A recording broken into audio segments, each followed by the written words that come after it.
وہ کشمیری جو آنے والے مستقبل میں اپنی آزادی کا خواب دیکھ رہے تھے، آج ان کے آزادی کے خواب چکناچور ہو گئے۔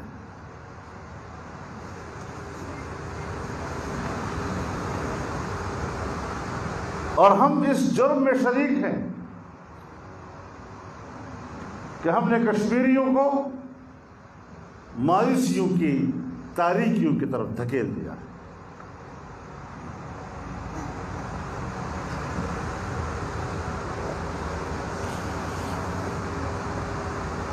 تو ایسی صورتحال میں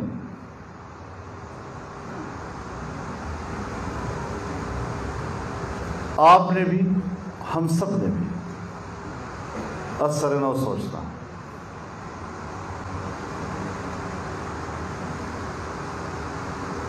آج ہم ایک نیا موضوع اٹھا رہے ہیں،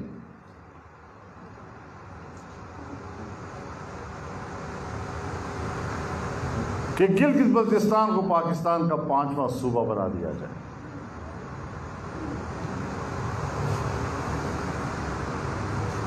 بظاہر تو بڑی خوبصورت بات ہے، پاکستان کو ایک اور صوبہ مل جائے گا،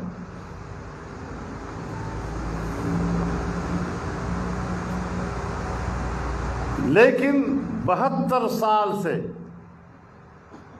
کشمیر پر پاکستان کے اصولی موقف کا کیا بنے گا؟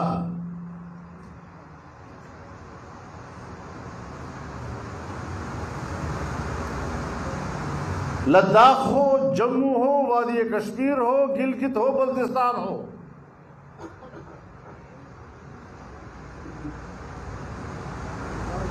ہم نے اقوام متحدہ میں جو کشمیر کے نقشے داخل کیے ہیں،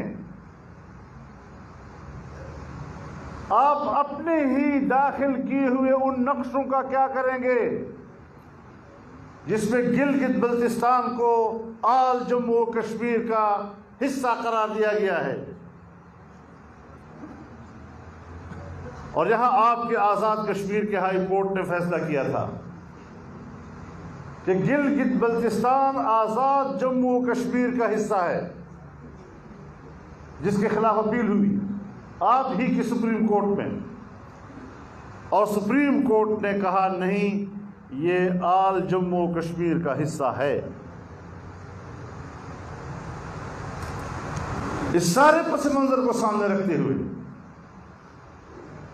اگر ہم اس طرح کی کوئی قدم اٹھانے کو جا رہے ہیں تو پھر ہندوستان اور پاکستان کے موقف میں فرق کیا ہوگا؟ یہ تو ہندوستان کہتا ہے کہ کشمیر ہمارا اٹوٹ انگ ہے،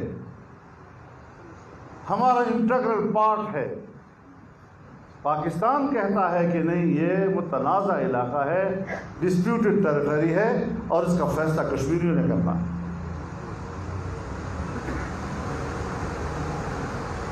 سو ہمیں بتایا جائے کہ ہم کہاں کھڑے ہیں،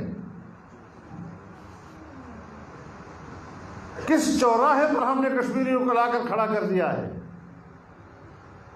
70 سال ہم نے ان کے خون پہ سیاست کی، 70 سال ہم نے ان کے ماؤں، بہنوں اور بیٹیوں کے عصمتوں پہ سیاست کی، 70 سال تک ہم نے ان کے چہروں سے ٹپکتا ہوا خون دنیا کو دکھایا اور کہا کہ ہم اس کشمیری کے لیے لڑ رہے ہیں۔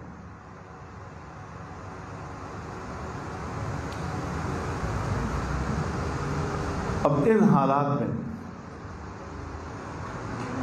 حقائق بیان کرنا بھی جرم ہے۔